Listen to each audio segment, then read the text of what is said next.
14-year-old blind dancer leaves the room silent. America's Got Talent. The theater was buzzing with noise, people chatting, cameras moving, judges whispering to each other. But suddenly, the doors opened and a quiet boy stepped onto the stage with careful, measured steps. He held a white cane in one hand and a small smile on his face. The room slowly fell silent. His name was Daniel, and he was only 14 years old. What made the moment even more surprising was something written on the screen behind him. Daniel, blind dancer. The audience exchanged confused glances. A blind dancer. How could someone dance without seeing the stage, the lights, or the audience? Daniel stood in the center of the stage, gripping his cane gently. One of the judges leaned forward and asked softly, "Daniel, how long have you been dancing?"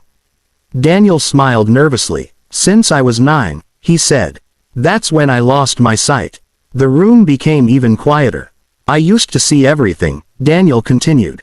"I loved watching dancers on TV. I dreamed of being one. But then I got sick, and the doctors told me I would never see again." A small murmur spread through the audience. Losing sight at such a young age would have shattered most dreams. But Daniel's voice carried something different, hope. "At first," he said, "I thought my dream was over. But my mom told me something that changed everything. She said, 'You may not see the music anymore, but you can still feel it.'" Daniel took a slow breath. "So I learned to dance with my heart." The music began softly, just a single piano note echoing through the theater. Daniel placed his cane gently on the floor and stepped forward. For a moment, nothing happened. Then suddenly, his body moved. Not hesitantly, not uncertainly, but beautifully. His arms flowed through the air like waves. His feet moved with perfect rhythm. Each turn, each leap, each step seemed guided by something deeper than sight.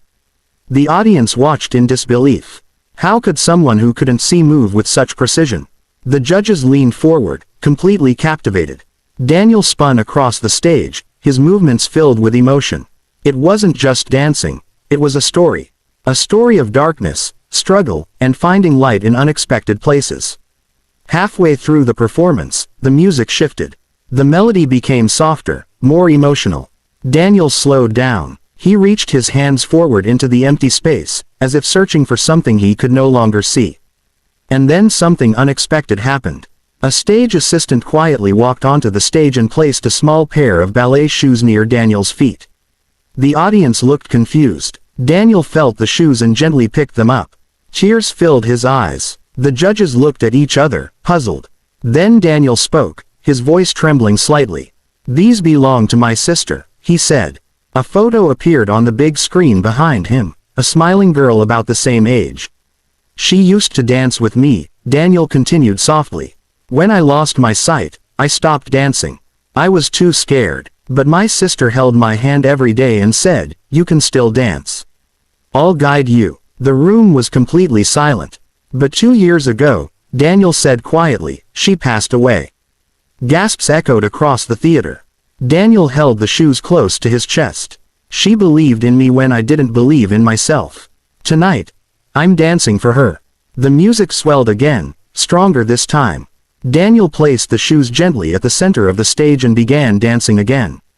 But now his movements were even more powerful. Every step carried emotion. Every turn felt like a conversation between memory and hope. The audience watched through tears. He leapt, spun, and moved with a freedom that seemed almost impossible for someone who couldn't see. It was as if he wasn't dancing alone. When the final note played, Daniel slowly knelt beside the ballet shoes. The theater was completely silent. For 3 long seconds, nobody moved. Then suddenly, the entire audience rose to their feet. Thunderous applause filled the room. Some people were crying. Others simply stood there, clapping with stunned expressions. One judge wiped away tears and said, "Daniel, that wasn't just a dance. That was courage." Another judge added, "You didn't just show us how to dance without sight, you showed us how to live with heart." Daniel smiled shyly, standing quietly in the middle of the stage. He couldn't see the standing ovation, but he could hear it. And more importantly, he could feel it.